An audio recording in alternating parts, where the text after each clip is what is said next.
जय महाकाल मेरे प्यारे मित्रों। श्री बृहस्पति व्रत कथा, व्रत विधि कथा सहित व्रत की विधि का महत्व। बृहस्पतिवार के व्रत में केले का पूजन करना चाहिए।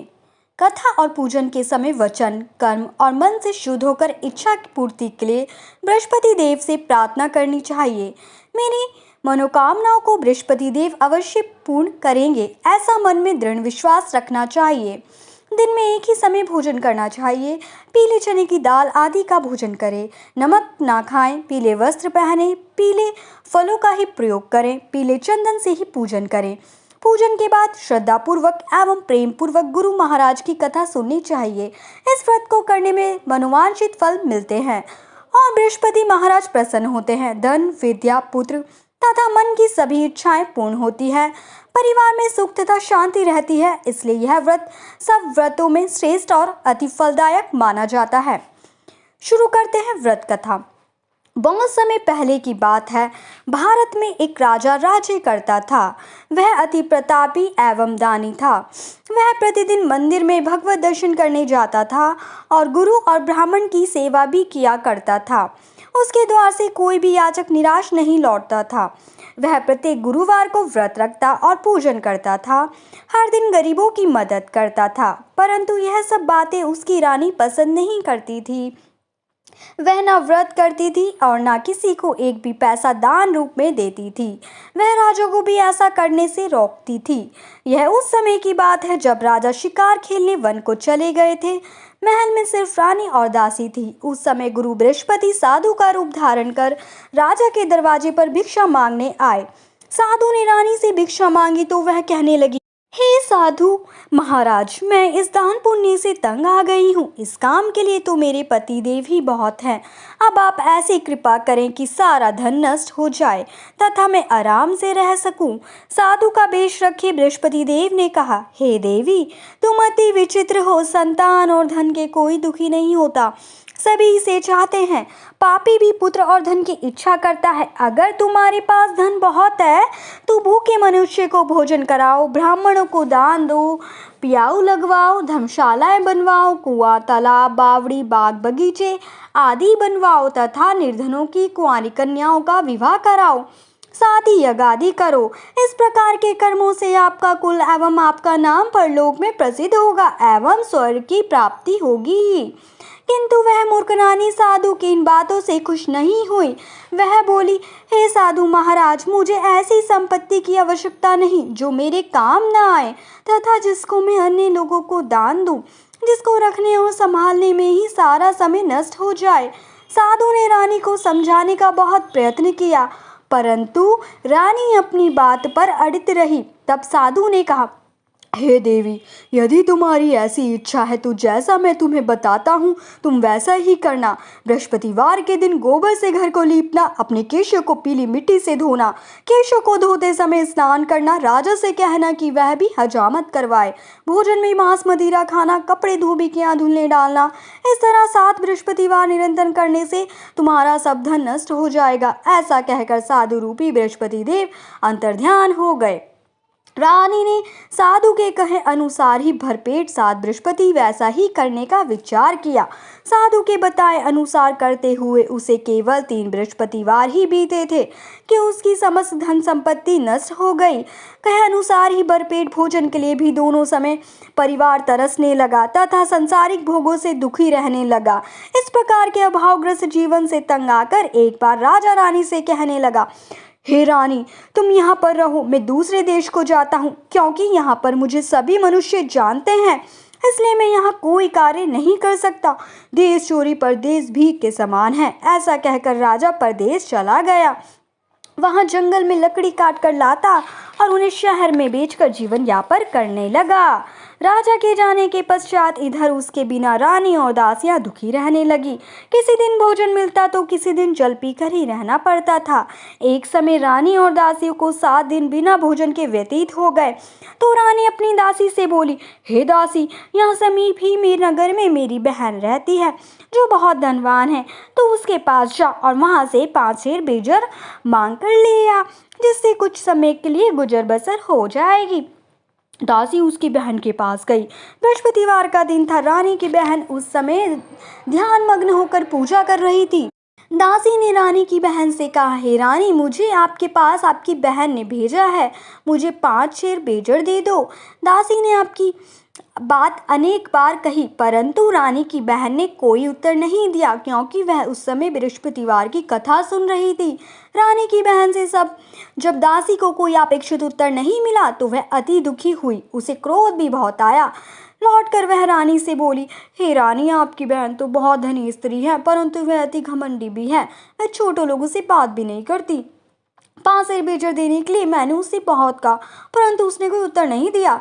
इस प्रकार मुझे निराश एवं खाली हाथ लौटना पड़ा। रानी बोली, हे दासी, इसमें मेरी बहन का किसी प्रकार का कोई दोष नहीं है। जब बुरे दिन आते हैं ना, तब कोई सहारा नहीं देता, अपने पराये हो जाते हैं। अच्छे बुरे का ज्ञान विपत्ति में ही होता है। जो ईश्वर की इच्छा होगी वही होगा। यह सब हमारे भाग्य का दोष है। उधर पूजा समाप्त होने के पश्चात रानी की बहन ने सोचा कि मेरी बहन की दासी आई थी, परंतु मैंने उसे कोई उत्तर नहीं दिया, इससे वह बहुत दुखी हुई होगी।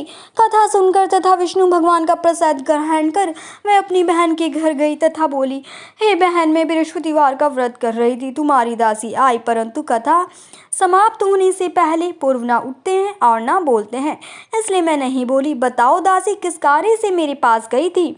रानी बोली, बहन, हमारे घर अनाज नहीं था तथा राजा परदेश गए हुए हैं। वैसे तुमसे कोई बात छिपी नहीं है, इस कारण मैंने दासी को तुम्हारे पास 5 शेर बेजड़ लेने के लिए भेजा था।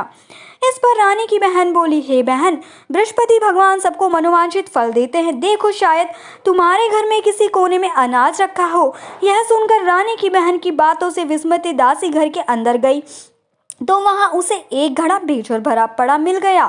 उसे बड़ा आश्चर्य हुआ, क्योंकि उसके अनुसार घर का एक एक बर्तन अन्न से खाली था। उसने बाहर आकर रानी को सारा वृत्तांत सुनाया। दासी अपनी रानी से कहने लगी, हे रानी, देखो, वैसे भी हमको जब अन्न नहीं मिलता तो वह भी व्रत समान ही है।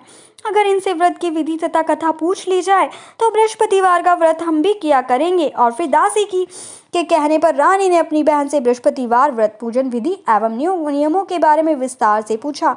उन्होंने बताया, जो बृहस्पतिवार के व्रत में चने की दाल और मुनक्का से विष्णु भगवान का केले की जड़ से पूजन कर दीपक जलाता है, पीला भोजन ग्रहण करता है, पीले वस्त्र धारण करता है तथा प्रेम पूर्वक बृहस्पति भगवान की कथा सुनता है, इस प्रकार करने से गुरु भगवान उस भक्त से प्रसन्न होते हैं, धन अन्न पुत्र देते हैं, मनोवांछित मनोकामना पूर्ण करते हैं। व्रत एवं पूजन की विधि बताकर रानी की बहन अपने घर लौट गई। तत्पश्चात रानी और दासी दोनों निश्चय किया, बृहस्पति देव भगवान का व्रत एवं पूजन जरूर करेंगे। 7 दिन पश्चात जब बृहस्पतिवार आया तो दोनों ने व्रत रखा। गुड़साल में जाकर चना और गुड़ बीन लाई और उसकी दाल बनाकर केले की जड़ में विष्णु भगवान का पूजन किया। अब भोजन पीला कहाँ से आए, यह सोचकर दोनों बड़ी दुखी हुई, परंतु उन्होंने व्रत किया था, इसलिए बृहस्पति देव भगवान उनसे प्रसन्न थे। एक साधारण व्यक्ति के रूप में वो 2 थालों में सुंदर पीला भोजन लेकर आए और दासी को साधारण व्यक्ति के रूप में 2 थालों में सुंदर पीला भोजन लेकर आए और दासी को देकर बोले, हे दासी, यह भोजन तुम्हारे और रानी के लिए है, तुम दोनों ही इसे ग्रहण करना। दासी भोजन पाकर अति प्रसन्न हुई और रानी से बोली, हे रानी, भोजन कर लो। रानी को भोजन के विषय में कुछ पता नहीं था, इसलिए वह दासी से बोली, जा, तू ही भोजन कर, क्योंकि तू व्यर्थ में हमारी हंसी उड़ाती है। दासी बोली, हे रानी, एक व्यक्ति इसलिए भोजन दे गया है। रानी बोली, वह भोजन तेरे लिए ही दे गया है, इसलिए तू ही भोजन कर। दासी ने कहा, हे रानी, वह व्यक्ति हम दोनों के लिए 2 थालों में भोजन देकर गया है, अतः मैं और आप दोनों ही साथ साथ भोजन करेंगी। दोनों ने गुरु भगवान को धन्यवाद एवं नमस्कार कर भोजन प्रारंभ किया। उसके बाद से दोनों प्रत्येक बृहस्पतिवार को गुरु भगवान का व्रत और पूजन करने लगी। बृहस्पति भगवान की कृपा से उन दोनों की भोजन एवं धन की कमी दूर हो गई, परंतु रानी फिर पुनः पहली प्रकार से आलस्य करने लगी। तब दासी ने कहा, हे रानी, आप पहले भी इसी प्रकार आलस्य करती थी। आपको धन संभालने एवं दान देने में कष्ट होता था, इसी कारण सभी धन नष्ट हो गया और हमारी ऐसी दुर्दशा हो गई। अब गुरु भगवान की कृपा से धन मिला है तो आपको फिर आलस्य हो रहा है। बड़े कष्टों के बाद आपने ये धन पाया है, इसलिए आपको दान पुण्य करना चाहिए। भूखे मनुष्य को भोजन कराओ, ब्राह्मणों को दान दो, पियाए लगवाओ, कुआं, तालाब, बावड़ी आदि का निर्माण कराओ, कुंवारी कन्याओं का विवाह करवाओ, मंदिर पाठशाला बनवाकर दान दो, धन को शुभ कार्यों में खर्च करो, जिससे आपके कुल का सम्मान बढ़े तथा आपको स्वर्ग प्राप्त हो एवं आपके प्रीत प्रसन्न हो। दासी की बात मानकर रानी ने इसी प्रकार के सत्कर्म करने प्रारंभ किए। इस प्रकार करने से उसका काफी यश फैलने लगा। कुछ दिनों बाद एक दिन रानी और दासी आपस में विचार करने लगी कि ना जाने राजा किस दिशा में होंगे, उनकी कोई खोज खबर नहीं है। रानी राजा की कोई खबर न पाकर उदास रहने लगी। गुरु भगवान से उन्होंने प्रार्थना की और भगवान ने रात्रि में राजा को सपने में दर्शन देकर कहा, हे राजा उठ, तेरी नानी तुझको याद करती है, अब अपने देश लौट जा। राजा प्रातःकाल उठा। वह सोचने लगा कि मैं किस प्रकार रानी के पास खाली हाथ जाऊंगा। मेरे पास तो कुछ भी नहीं। स्त्री जाति खाने और पहनने की साथी होती है। पर प्रभु की आज्ञा मानकर वह अपने नगर को चलने को तैयार हुआ। परदेश में राजा बहुत दुखी रहने लगा। प्रतिदिन जंगल से लकड़ी बीन कर लाता और उसे शहर में बेचकर अपने दुखी जीवन को बड़ी कठिनाई से व्यतीत करता था। एक दिन राजा दुखी होकर अपने पुराने दिनों को याद करके रोने लगा। उस जंगल में बृहस्पति देव एक साधु का रूप धारण कर आए और राजा से बोले, हे लकड़हारे, तुम इस व्यावान जंगल में किस चिंता में बैठे हो, मुझे बतलाओ। यह सुनकर राजा की आंखों में आंसू भर आए और वह साधु को प्रणाम कर बोला, हे प्रभु, आप सब कुछ जानने वाले हैं। इतना कहकर राजा ने साधु को अपनी समस्त व्यथा सुना दी। तब साधु रूप गुरु भगवान राजा से बोले, हे राजन, तुम्हारी पत्नी ने बृहस्पतिवार के दिन बृहस्पति देव का अपमान किया था, जिसके कारण तुम्हारी ये दुर्दशा हुई।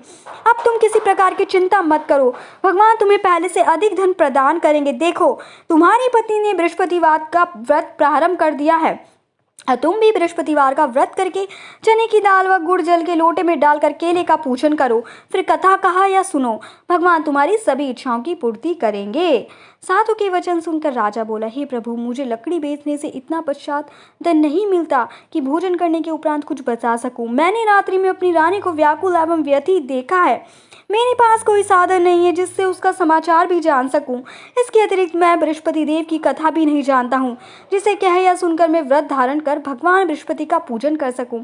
साधु ने कहा, हे राजा, तुम किसी बात की चिंता ना करो। बृहस्पतिवार के दिन नित्य भांति लकड़ियां लेकर शहर में जाओ। तुम्हें रोज से दुगना धन प्राप्त होगा, जिससे तुम भली भांति भोजन कर लोगे तथा गुड़ एवं चने का प्रसाद खरीदकर बृहस्पति देव की पूजा भी कर सकते हो। बृहस्पतिवार की कहानी इस प्रकार है। प्राचीन समय में एक बहुत ही निर्धन ब्राह्मण था। उसके कोई संतान नहीं थी। ब्राह्मण नित्य पूजा पाठ करता। ब्राह्मण स्वभाव से दयालु तथा धार्मिक विचार वाला व्यक्ति था, परंतु उसकी पत्नी बहुत मलिनता के साथ रहती थी। वह ना तो स्नान करती थी और ना किसी देवता का पूजन करती। सुबह उठते ही सर्वप्रथम भोजन करती, बाद में घर के अनेक कार्य करती। अपनी पत्नी की ऐसी आदत के कारण ब्राह्मण देवता बहुत दुखी रहने लगे। वे अपनी पत्नी को बहुत समझाते, किंतु उसका कोई परिणाम ना निकलता। भगवान की कृपा से ब्राह्मण की स्त्री की कन्या उत्पन्न हुई। वह कन्या ब्राह्मण के घर में बड़ी होने लगी। वह बालिका प्रातःकाल ही स्नान करके भगवान विष्णु का जप करती, बृहस्पतिवार का व्रत भी करने लगी। पूजा पाठ समाप्त कर पाठशाला जाती तो अपनी मुट्ठी में जो भरकर ले जाती और पाठशाला जाने के रास्ते में डालती जाती। भगवान बृहस्पतिवार की कृपा से वह जो स्वर्ण के हो जाते तो लौटते समय उनको बीन कर घर ले आती। एक दिन वह बालिका सूप में उन सोने के जो को फटक कर साफ कर रही थी। तभी उसकी माँ ने उसे देख लिया और कहा, हे बेटी, सोने को जो को फटकने के लिए सूप भी सोने का होना चाहिए। दूसरे दिन बृहस्पतिवार था। कन्या ने व्रत रखा और भगवान बृहस्पतिवार से प्रार्थना करके कहा, हे प्रभु, यदि मैंने सच्चे मन से श्रद्धापूर्वक आपका पूजन एवं व्रत किया हो तो कृपया मुझे सोने का सूप दे दो। बृहस्पति देव ने उसकी प्रार्थना स्वीकार कर ली। नीति की भांति वह कन्या जौ फैलाती हुई पाठशाला चली गई। पाठशाला से लौटकर जब वह जौ बीन रही थी तो बृहस्पति भगवान की कृपा से उसे सोने का सूप प्राप्त हुआ। उस सोने के सूप को वह घर ले आई और उसने जौ साफ करने लगी, परंतु उसकी माँ का आचरण वैसा ही रहा। एक दिन वह कन्या सोने के सूप में जौ साफ कर रही थी। उसी समय अचानक उस नगर के राजकुमार वहां से होकर निकला। कन्या के रूप एवं कार्य को देखकर राजकुमार कन्या पर मोहित हो गया। राजमहल लौटकर राजकुमार अन्न तथा जल त्याग कर उदास होकर लेट गया। राजा को जब अपने पुत्र द्वारा अन्न जल त्यागने का समाचार ज्ञात हुआ तो अपने मंत्रियों के साथ वह राजकुमार के पास गए और बोले, हे बेटा, तुम्हें किस बात का दुख है? किसी ने तुम्हारा अपमान किया है अथवा कोई कारण है तो मुझे बताओ, मैं वही करूंगा जिससे तुम प्रसन्न हो जाओ। राजकुमार ने अपने पिता की बात सुनी तो वह बोला, आपकी कृपा से मुझे किसी प्रकार का कष्ट नहीं है। किसी ने मेरे अपमान भी नहीं किया है, परंतु मैं उस कन्या के साथ विवाह करना चाहता हूँ जो सोने के सूप में जो फटक रही थी। यह सुनकर राजा आश्चर्य में पड़ गया और बोला, हे राजकुमार, इस तरह की कन्या का पता तुम लगाओ, मैं तुम्हारा विवाह उसके साथ अवश्य करवा दूंगा। राजकुमार ने प्रसन्न होकर राजा को उस ब्राह्मण कन्या के घर का पता बताया। राजा के आदेश पर मंत्री उस कन्या के घर गया और राजा का आदेश ब्राह्मण को कह सुनाया। कुछ ही दिन बाद ब्राह्मण की कन्या का विवाह राजकुमार के साथ हो गया। घर से कन्या की विदा होते ही उस ब्राह्मण के घर में पहले की तरह निरंतर वास करने लगी। अब भोजन के लिए अनाज भी बड़ी मुश्किल से मिल पाता था। एक दिन दुखी होकर ब्राह्मण देवता अपनी बेटी से मिलने गए। बेटी पिता की ऐसी अवस्था को देखकर अत्यंत दुखी हुई और उसने अपनी माँ का समाचार पूछा। ब्राह्मण ने पुत्री को सभी हाल कह सुनाया। पुत्री ने अपने पिता को बहुत सा धन देकर विदा कर दिया। इस प्रकार ब्राह्मण का कुछ समय सुखपूर्वक व्यतीत हुआ, लेकिन धन समाप्त होने के बाद स्थिति पूर्ववत हो गई। ब्राह्मण फिर अपनी पुत्री के यहाँ गया और उससे सभी हाल कह सुनाया। पुत्री बोली, हे पिताजी, आप अपने माता जी को यहाँ लिवा लाओ, मैं उन्हें वह विधि बता दूंगी जिससे दरिद्रता दूर हो जाए। ब्राह्मण देवता अपनी पत्नी के साथ लेकर राजमहल अपनी पुत्री के पास पहुंचे तो पुत्री अपनी माँ को समझाने लगी, हे माँ, तुम सुबह उठकर सर्वप्रथम स्नान आदि करके भगवान विष्णु का पूजन किया करो तो सब निर्धनता दूर हो जाएगी। परंतु उसकी माँ ने उसकी एक ना मानी। वह सुबह उठकर सर्वप्रथम अपनी पुत्री का बजा जूठन खा लेती थी। एक दिन उसकी बेटी को अपनी माँ पर बहुत गुस्सा आया। उसने एक रात एक कोठरी से सारा सामान निकालकर अपनी माँ को उसमें बंद कर दिया। प्रातः कोठरी से अपनी माँ को निकालकर तथा स्नान आदि करा के पूजा पाठ करवाया तो उसकी माँ की बुद्धि ठीक हो गई। इसके बाद वह प्रतिदिन पूजा पाठ करती और प्रत्येक बृहस्पतिवार को व्रत भी रखने लगी। इस व्रत के प्रभाव से उसकी माँ भी अत्यंत धनवान तथा पवित्रता को हो गई और बृहस्पति देवता की कृपा से वृद्धावस्था में मृत्यु को प्राप्त कर स्वर्ग को गई। वह ब्राह्मण भी सुरपूर्वक इस लोक का सुख भोग कर स्वर्ग को प्राप्त हुआ। इस प्रकार कहानी कहकर साधु देवता वहां से अंतर्ध्यान हो गए। धीरे धीरे समय बीत गया तथा बृहस्पतिवार का दिन आ गया। लकड़हारा रूपी राजा जंगल से लकड़ी काट कर किसी शहर में बेचने गया। आज उसे और भी दिन से अधिक धन मिला। राजा ने चना गुड़ आदि लाकर भगवान विष्णु का पूजन किया तथा बृहस्पतिवार का व्रत किया। उस दिन से उसके सभी कष्ट दूर हो गए, परंतु अगले बृहस्पतिवार को वह व्रत करना भूल गया। इस कारण बृहस्पति भगवान ने उसे रुष्ट हो गए। इस दिन उस नगर के राजा ने विशाल यज्ञ का आयोजन किया तथा अपने समस्त राज्य में घोषणा करवा दी कि कोई भी मनुष्य अपने घर में भोजन ना बनाए और आग भी ना जलाए। सब लोग मेरे यहाँ भोजन करने आए। इस आज्ञा को जो नहीं मानेगा उसको सूली पर लटका दिया जाएगा। राजा की आज्ञा अनुसार राज्य के सभी निवासी राजा के भोज में सम्मिलित होने गए, परंतु लकड़हारा रूपी राजा विलंब से पहुंचा, इसलिए राजा को उसके भोजन कराने अपने साथ महल में ले गए। जब राजा लकड़हारे को भोजन करा रहे थे तो रानी की दृष्टि उस खूंटी पर पड़ी जिस पर उसका नौलख का हार लटका हुआ था। उसे हार को खूंटी पर लटका दिखाई नहीं दिया। रानी को निश्चय हो गया कि मेरा हार इस लकड़हारे ने चुरा लिया। उस समय रानी की जिद पर राजा ने सैनिक बुलवाकर लकड़हारे को जेल में डलवा दिया। जेल खाने में बंद वह लकड़हारा बहुत दुखी होकर विचार करने लगा कि ना जाने कौन से पूर्व जन्म के कुकर्म से मुझे यह दुख प्राप्त हुआ है।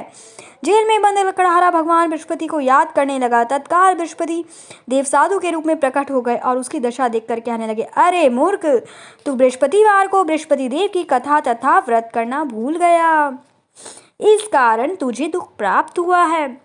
अब किसी प्रकार की चिंता मत कर। बृहस्पतिवार के दिन जेल खाने को दरवाजे पर तुझे 4 पैसे पड़े मिलेंगे, तो उन पैसों से प्रसाद मंगाना, भगवान बृहस्पति का पूजन तथा व्रत कहना, कथा का प्रसाद स्वयं भी ग्रहण करना, दूसरों को भी खिलाना। इस प्रकार करने से तुम्हारे सभी कष्ट दूर हो जाएंगे। अगले बृहस्पतिवार राजा को जेल के द्वार पर 4 पैसे पड़े मिले। राजा ने पूछा, सामान मंगवार कथा कही और प्रसाद बांटा। उसी रात बृहस्पति देव ने उस नगर के राजा को सपने में दर्शन देकर कहा, ए राजा, तूने जिस आदमी को जेल खाने में बंद कर रखा है वह निर्दोष है, वह राजा है, उसे छोड़ दो। रानी का नौलंग का हार उस कुटी पर लटका है हुआ है, अगर तू ऐसा नहीं करेगा तो मैं तेरे राज्य को नष्ट कर दूंगा। राजा सुबह उठा और कुटी पर हाथ लटका देखकर लकड़हारे को बुलाकर उससे क्षमा याचना की तथा राजा के योग्य सुंदर वस्त्र आभूषण भेंट कर उसे विदा किया। बृहस्पति देव की आज्ञा अनुसार राजा अपने नगर को चल दिया। जब वह नगर के निकट पहुंचा तो उसे बहुत आश्चर्य हुआ। वह पहले से अधिक तालाब, बाग और कुएं तथा बहुत सी धर्मशालाएं, मंदिर आदि बने हुए थे। राजा ने जब नगरवासियों से पूछा कि यह बाग, तालाब, धर्मशालाएं एवं कोई किसके द्वारा बनवाए गए हैं, तब नगर के सब लोग कहने लगे कि यह सब रानी और दासी द्वारा बनवाए गए हैं। राजा को बहुत आश्चर्य हुआ, परंतु क्रोध भी बहुत आया। जब रानी ने यह खबर सुनी कि राजा आ रहे हैं तो उसने दासी से कहा, हे दासी, देख, राजा हमें अति दीन अवस्था में छोड़कर गए थे। वह हमारी ऐसी हालत देखकर कहीं द्वार से लौट ना जाए, इसलिए तू द्वार पर खड़ी हो जा। रानी के आज्ञा अनुसार दासी दरवाजे पर खड़ी हो गई। जब राजा आए तो उन्हें अपने साथ महल में लिवा लाई। जब राजा ने क्रोध करके अपनी तलवार निकाली तो रानी ने पूछा, बताओ, इतना धन तुम्हें कैसे किस प्रकार प्राप्त हुआ है? तब रानी ने बताया कि यह सब हम धन बृहस्पतिवार के व्रत के प्रभाव से प्राप्त हुआ है। अब राजा ने निश्चय किया कि 7 दिन तो सब बृहस्पति देव का पूजन करते हैं, परंतु मैं प्रतिदिन 3 दिन में 3 बार कथा कहूँगा तथा नित्य व्रत किया करूंगा। अब हर समय राजा के दुपट्टे में चने की दाल बंधी रहती थी तथा दिन में 3 बार यह कथा कहता। ऐसे ही एक दिन राजा ने विचार किया कि चलो अपनी बहन के यहाँ हो आऊं। ऐसा निश्चय कर राजा घोड़े पर सवार होकर अपनी बहन के यहाँ चल दिया।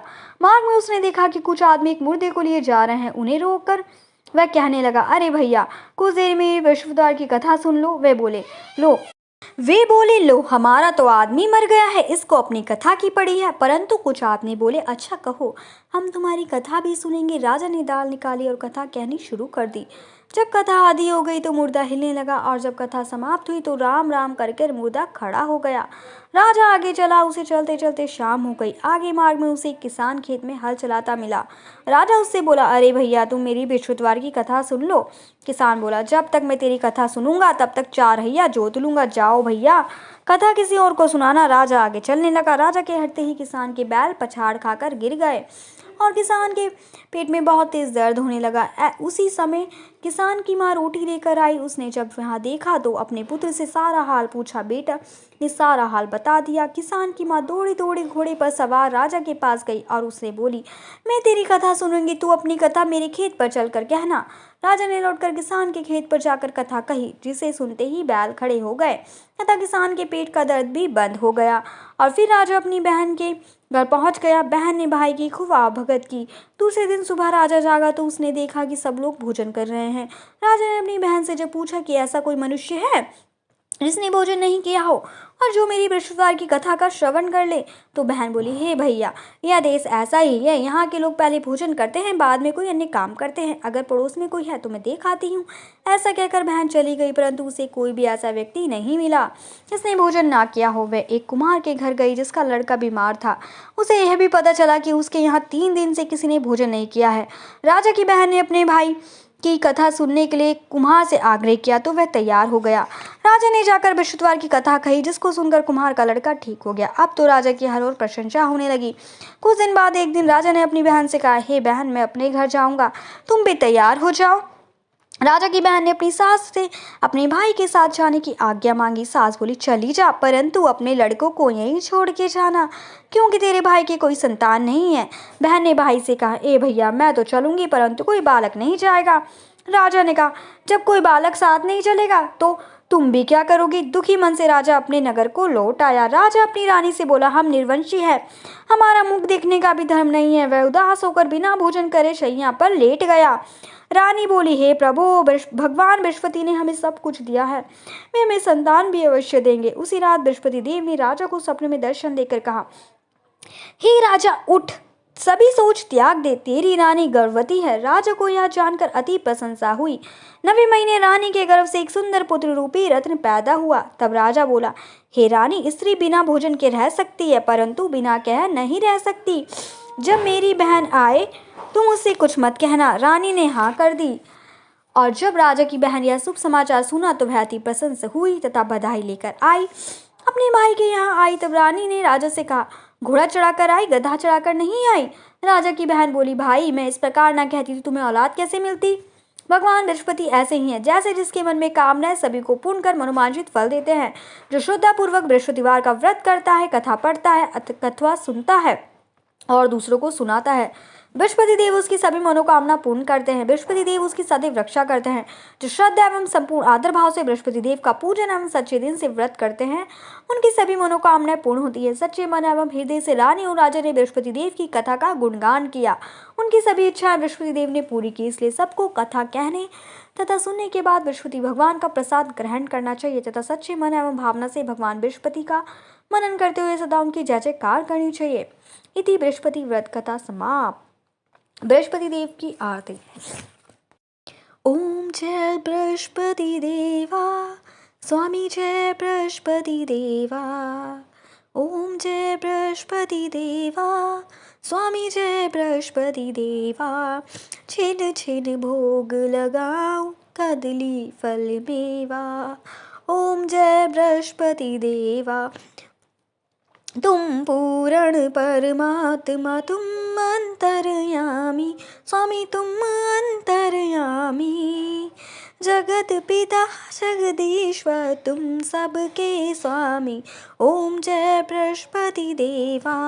करणामृत निज निर्मल सब पातक हरता, स्वामी सब पातक हरता। सकल मनोरथ दायक कृपा करो भरता, ओम जय बृहस्पति देवा।